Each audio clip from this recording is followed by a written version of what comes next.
प्यारे साथियों, आज हाइपरटेंशन, जिसको ब्लड प्रेशर और साइलेंट किलर कहते हैं, इसके बारे में मैं आपसे डिस्कस करूँगा। हाइपरटेंशन एक ऐसी कंडीशन है जिसमें कि आपका ब्लड प्रेशर परसिस्टेंटली, मतलब कंटिन्यूसली एलिवेटेड रहता है, बढ़ा हुआ रहता है।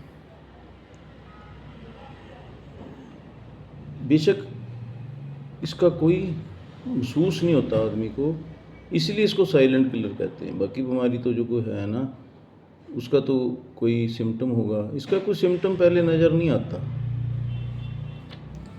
जो ब्लड प्रेशर है ये क्लासिफाइड है, एक तो है एडल्ट्स में, एक तो है नॉर्मल। जो नॉर्मल ब्लड प्रेशर है वो 120/80 mm ऑफ मर्करी एक नॉर्मल टेम्परेचर माना जाता है। एलिवेटेड माना जाता है यदि 120 ऊपर वाला 129 हो जाए और नीचे वाला 80 या 80 से लेस रहे तो इसको एलिवेटेड बोलते हैं।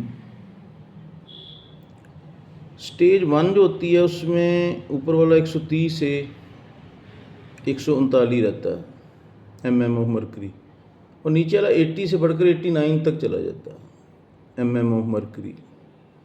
स्टेज 2 में ऊपर वाला 140 हो जाता है और नीचे वाला मोर देन 90 हो जाता है, मोर देन 90 जो इक्वल टू 90। हाइपरटेंशन क्राइसिस किसको बोलते हैं?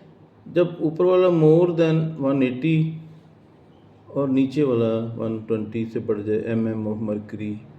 इसे अर्जेंट मेडिकल एवेल्यूएशन कहते हैं, क्योंकि जिसमें फिर कुछ भी हो सकता है, स्ट्रोक हो सकता है, अटैक हो सकता है, कुछ भी हो सकता है, हार्ट अटैक भी हो सकता है।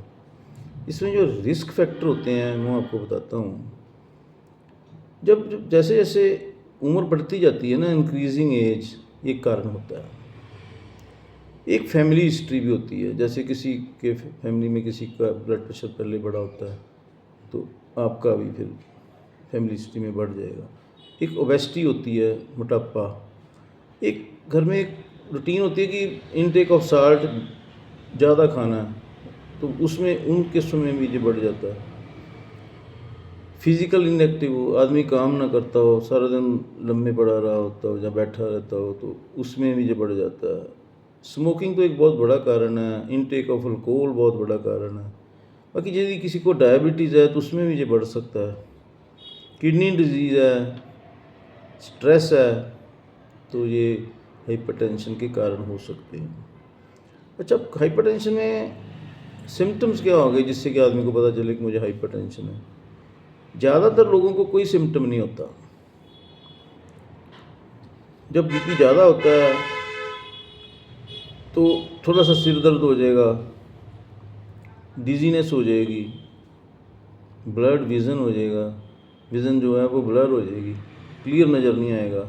कई बार चेस्ट पेन भी हो जाती है, छाती में दर्द हो जाती है, सांस थोड़ा छोटा सा आता है, मतलब शॉर्टनेस ऑफ ब्रेथ।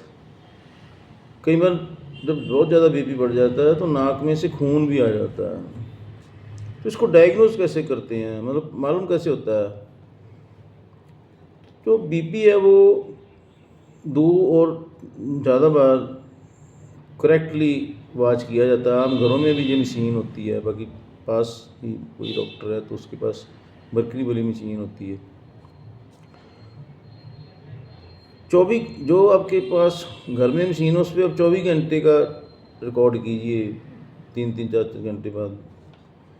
या फिर एम्बुलेटरी बीपी मॉनिटरिंग में भी नीडेड, जैसे घर के पास कोई डॉक्टर है तो वो उसके पास मर्करी वाली मशीन है तो उसमें से आप कर सकते हैं, चेक करा सकते हैं।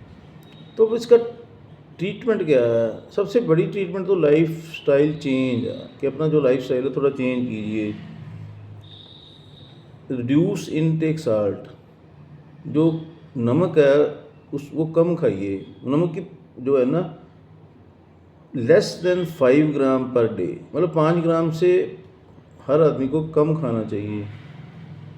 एक हेल्दी डाइट लो, जिसे DASH डैश डाइट बोलते हैं, ये डाइट खाओ ताकि बीपी आपका बढ़े ना।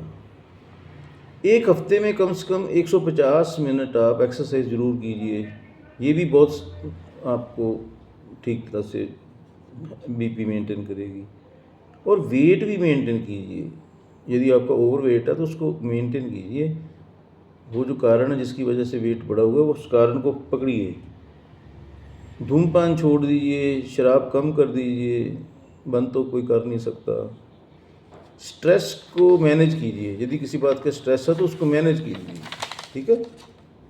अब यदि कोई बीमारी हो गई है तो उसकी दवाई भी होगी, तो है वैसे ही हाइपरटेंशन भी। मेरा ख्याल हाइपरटेंशन और ओबेसिटी की सबसे ज़्यादा दवाई सेल होती होगी, सबसे ज़्यादा कंपनीज़ को इससे फ़ायदा होता होगा। तो कॉमन मेडिसिन हैं, सबसे पहली मेडिसिन है ACE इनहिबिटर्स, जैसे इनारपिल, रेमिमाप्रिल, ये है। सेकंड लाइन है ARB, जिसमें टेल्वीसार्टिन, लोसार्टिन। फिर कैल्शियम चैनल आ जाते हैं, कैल्शियम चैनल ब्लॉकर, एम्लोडिपिन।